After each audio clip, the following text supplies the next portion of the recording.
Devotion to Avatar surpasses all. By intense devotion to an avatar, knowledge of the avatars is gained. An avatar is the universal essence of being untouched by limitation, free from karma and desire, and is even beyond the fourth stage of mind, even beyond the stage of the fully developed brain and mind.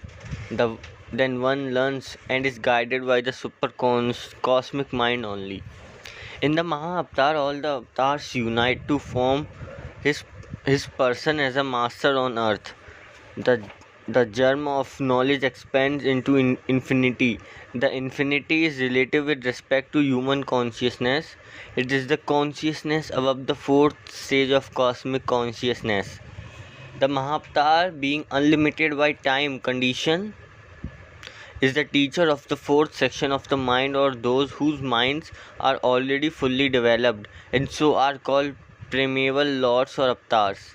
In some cases, he teaches even ordinary mortals. The name of avatar is God is the moon. When the stage is reached, the human language, mind, understanding, and reason are suppressed. That is why people can't understand rationally. Unless the stage beyond no man's land is reached, the true pronouncement of Om usually remains as a mere of sound and serves no true purpose. All obstacles cease to exist once the no man's land is crossed and the other side reached. That is initiation in its higher stage. Obstacles to soul cognition are bodily disability, mental inertia, wrong questioning, carelessness, laziness, lack of discretion, erroneous perception, inability to achieve concentration, and failure to hold a meditative attitude. When achieved, these are the interplay of the qualities of center of section 1 of the mind and are due to the absence of corrective methods, disinfection chamber, and the three-step rhythmic breathing. Pain, despair, misplaced bodily activity, and wrong direction of the life currents are the results of the obstacles in the lower psychic nature. When rhythmic breathing is not followed, section 2 of the mind is not formed. To overcome the obstacles and their accompaniments, the intense application to some one truth, the methods as shown in part 1 of this book. The corrective methods as well as the creating of thoughts having plus resultant intensity are essential. The peace of chitta is also brought about by regulation of prana by 24 hours rhythmic breathing and corrective methods. For prana is impulse in itself, and the science of the control of all impulses is explained at the length in this book. Section 2 of the mind is able to concentrate provided the technique of closing section 1 of the mind is understood and practiced. Section 2 of the mind with the aid of section 4 of the mind can meditate. The knowledge thus gained bring peace. Section 1 of the mind should be closed during this process. The interplay of qualities of the centers in section 1 of the mind are reduced by corrective methods, disinfection chamber, three-step rhythmic breathing, and thus the chitta is made more stabilized by re-education on these lines. The lines of dreaming, whether awake or in sleep or in trance is the plane of section 3 of the mind in its less advanced state. When the proper practice and technique, section 3 of the mind is controlled and the psychic nature is there, why also kept under control, great knowledge of psychic word is gained. Chitta, section 1 of the mind, experiences peace, freedom from interplay of qualities of the centers. Through intense bhakti or prayer or love of God is also brought about a paralysis of interplay of qualities in section 1 of the mind, and hence a sort of peace is enjoyed. For higher progress, this alone may not provide sufficient unless an avatar helps.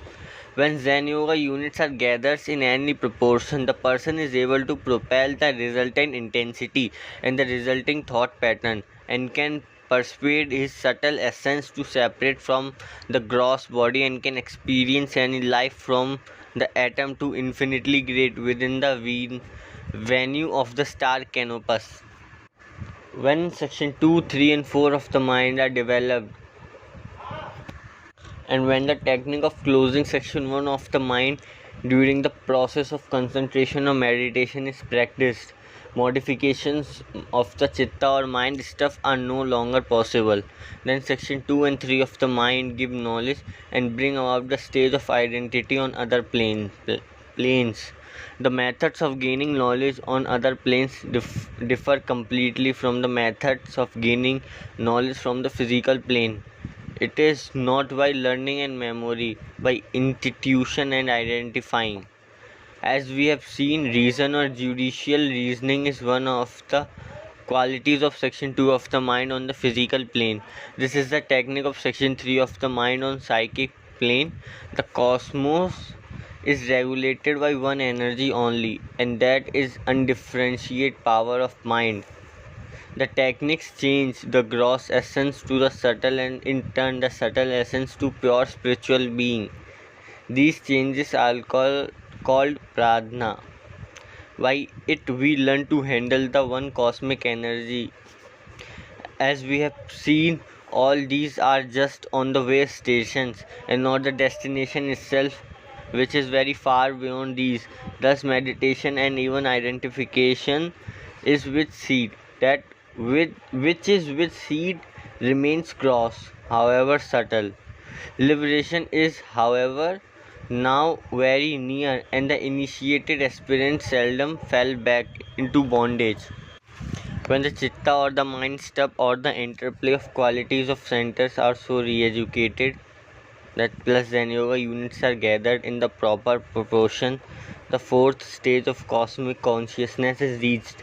This is the farthest a person can go in human form on the physical plane. For human consciousness, the truth revealed here is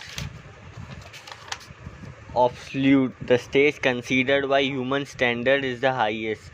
This perception is unique, and section 1 of the mind has no jurisdiction over it. The qualities of each section of the mind are completely different, and as such, that which section 4 of the mind reveals, section 1 of the mind cannot reveal or even understand. When we realize that even this stage, that is the fourth stage of cosmic consciousness, is not the ultimate stage, and we go beyond it, then from our human standpoint we reach the state of pure samadhi, freedom from human limitation of all kinds and freedom from birth on this or any planet in our solar system. We are then taken to where the avatars normally dwells as in his home. Spiritual evolution means returning home slowly and painfully through repeated incarnation or instantly through Zen Yoga and the grace of the masters, of whom the total is designated as Maha.